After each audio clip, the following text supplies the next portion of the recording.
সুধী দর্শকবৃন্দ, আমি মোহাম্মদ মঈনুদ্দিন চৌধুরী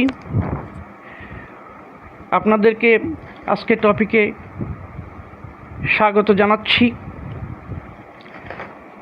পরিসংখ্যান বিষয় বিজনেস ডিসিপ্লিনের ক্ষেত্রে অবশ্যই সবাই পড়েন। তো কাজেই যারা গবেষণা করে বিশেষ করে তাদের ক্ষেত্রে তো এটা অবশ্যই লাগবে। আর বিশেষত যারা কোয়ান্টিটেটিভ রিসার্চ মেথড ফলো করেন তারা তো পরিসংখ্যান বিষয় জানতেই হবে। এখানের ম্যাথমেটিক্যাল টার্ম সহ আর অনেক বিষয় তাদের অবশ্যই জানতে হয়। তাহলে আজকে আমি পরিসংখ্যান পরিভাষার দুটো টপিক নিয়ে আমি আলোচনা করব সংক্ষিপ্তভাবে। একটি হচ্ছে পপুলেশন বা সমগ্র বা তথ্য বিশ্ব, আরেকটি হচ্ছে স্যাম্পল বা নমুনা। এখন প্রথমত যে তথ্য বিশ্ব বা সমগ্র কি, হোয়াট ইজ পপুলেশন? ইংরেজিতে পপুলেশন শব্দের পরিভাষা হচ্ছে জনসমষ্টি, কিন্তু পরিসংখ্যানে এটি আরও ব্যাপক অর্থে ব্যবহৃত হয়। পরিসংখ্যানে পপুলেশন বলতে বোঝানো হচ্ছে যে কোনো অনুসন্ধানের অন্তর্ভুক্ত সমস্ত উপাদান বা এককের সমাহারকে তথ্য বিশ্ব বা সমগ্রক বলে। অর্থাৎ কোনো অনুসন্ধানের অন্তর্ভুক্ত সমস্ত উপাদান বা এককের সমাহারকে তথ্য বিশ্ব বা সমগ্রক বলে। যেমন আমরা বলতে পারি কোনো কলেজের সকল ছাত্রছাত্রীকে আমরা পপুলেশন বলতে পারি বা সমগ্রক বলতে পারি বা তথ্য বিশ্ব বলতে পারি। আবার কোনো কারখানার সকল শ্রমিককে আমরা পপুলেশন বলতে পারি। অর্থাৎ কোনো বিষয়ের কোনো কিছু অনুসন্ধান করতে গেলে এটার সমস্ত উপাদানগুলোকে একসাথেই বলা হয় পপুলেশন। এবারে আমরা কথা বলবো নমুনা সম্পর্কে। নমুনা কি বা হোয়াট ইজ স্যাম্পল? তথ্য বিশ্ব নমুনা হচ্ছে তথ্য বিশ্ব বা সমগ্রকের একটি প্রতিনিধিত্বকারী অংশ। অর্থাৎ অন্যভাবে আমরা এভাবে বলতে পারি, তথ্য বিশ্ব বা সমগ্রকের একটি প্রতিনিধিত্বকারী অংশকে নমুনা বলে। অর্থাৎ পপুলেশন হচ্ছে একটা সামগ্রিক অংশ, সামগ্রিকভাবে হোল, আর স্যাম্পল হচ্ছে এটার একটা ক্ষুদ্র অংশ। যেমন এখন নমুনার যদি আমরা উদাহরণ দিই, একটি কারখানার শ্রমিকদের নির্ধারিত পদ্ধতিতে চয়নকৃত অংশ, এটা হচ্ছে নমুনা। অথবা ধরা যাক কোনো একটি কলেজ হতে চয়নকৃত কিছু সংখ্যক ছাত্রছাত্রী। অর্থাৎ পপুলেশনের ক্ষেত্রে আমরা কারখানার সকল শ্রমিককে ধরতে পারি। আর স্যাম্পল বলতে আমরা বোঝাচ্ছি সেখান থেকে সবাইকে বিবেচনায় না নিয়ে কিছু অংশকে বিবেচনায় নেওয়া হয়। অথবা একটা কলেজের সকল ছাত্রছাত্রীকে পপুলেশন হিসাবে ধরা হলে স্যাম্পলকে ধরা হয় এখানে কিছু অংশকে। অর্থাৎ স্যাম্পল বলতে বোঝাচ্ছে একটা জাস্ট প্রতিনিধিত্বমূলক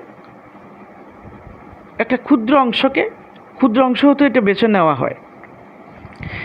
তা আমরা অন্যভাবে বলতে পারি, সবসময় তথ্য বিশ্ব বা সমগ্রক অধ্যয়ন করা সম্ভব নয়। কারণ সবসময় যেমন একটা কারখানার সব শ্রমিকের থেকে তথ্য নেওয়া সম্ভব নয়, একটা বিশ্ববিদ্যালয়ের সকল ছাত্রছাত্রীদের থেকে তথ্য নেওয়া সম্ভব নয়, একটা কলেজের সকল ছাত্রছাত্রীদের থেকে তথ্য নেওয়া সম্ভব নয়। তাহলে এখানে কি করতে হবে? এখানে কি করা হয়? স্যাম্পলের ক্ষেত্রে এখানে স্যাম্পল নেওয়া হয়। অর্থাৎ এখানে একটা রিপ্রেজেন্টেটিভ, অর্থাৎ কিছু সংখ্যক ছাত্রকে বাছাই করে, উল্লেখযোগ্য অংশ বাছাই করে, নির্দিষ্ট অংশ বাছাই করে নেওয়া হয়, আর এটাই হচ্ছে নমুনা। তা ছাত্রই হোক বা শ্রমিকই হোক, কর্মীই হোক, যেটাই হোক, এরকম আরও অজস্র উদাহরণ দেওয়া যেতে পারে। তাহলে আমরা বুঝতে পারছি আমরা যে সবসময় তথ্য বিশ্ব বা সমগ্রক অধ্যয়ন করা সম্ভব নয়। তাই তথ্য বিশ্ব বা সমগ্রকের একটি অংশকে অধ্যয়ন করে তথ্য বিশ্ব বা সমগ্রক সম্বন্ধে ধারণা করা হয়। কোনো তথ্য বিশ্বের একটি অংশকে নমুনা বলে। সোজা কথা হচ্ছে, তথ্য বিশ্ব হচ্ছে সামগ্রিক অংশ বা পপুলেশন হচ্ছে সামগ্রিক, আর নমুনা হচ্ছে এটা থেকে কিছু অংশ নেওয়া হয়। এখন দুইটার মধ্যে পার্থক্য কী? What is the difference between population and samples? এখন আমরা বলতে পারি এটার আলোকে, a population is a whole and sample is a fraction or segment of that whole. Studying sample is easier than studying the whole population. A population is a collection of all the elements we are studying and about which we are trying to draw conclusions. সোজা কথা হচ্ছে, population হচ্ছে whole আর sample হচ্ছে part. Sample হচ্ছে এটার একটা part. A sample is a collection of some but not all of the elements of the population. তাহলে প্রিয় দর্শক মণ্ডলী, আমরা পপুলেশন সম্পর্কে জানলাম, আমরা স্যাম্পল সম্পর্কে জানলাম। এটা যে একজন গবেষককে তিনি কোয়ান্টিটেটিভ পদ্ধতিতে গবেষণা করুন কিংবা কোয়ালিটেটিভ মেথডে গবেষণা করুন, যে মেথডেই তিনি গবেষণা করুন না কেন, তাকে এ সম্পর্কে জানতেই হবে। তো প্রিয় দর্শক মণ্ডলী, এইভাবে আমি পরিসংখ্যান সহ, ম্যানেজমেন্ট সহ, বিভিন্ন বিজনেস ডিসিপ্লিন সহ বিভিন্ন টপিক নিয়ে ক্ষুদ্রভাবে পার্টলি অর্থাৎ পার্টলি বিভিন্ন ক্ষুদ্র মাইক্রো লেভেলে আমি আপনাদের সামনে হাজির হব এবং আলোচনা করার চেষ্টা করব। আপনারা যারা শুনছেন, সংশ্লিষ্ট বিষয় সম্পর্কে যারা ভালো জানেন, তারা তাদের মূল্যবান মন্তব্য কমেন্ট বক্সে লিখবেন, এটা আমি আশা করি। তাহলে আমি খুশি হব।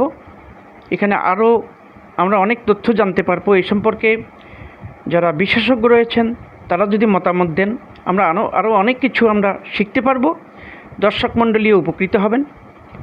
তো সবাইকে ধন্যবাদ জানিয়ে আজকের আলোচনা এখানেই সমাপ্তি ঘোষণা করছি। শুভরাত্রি, আল্লাহ হাফেজ।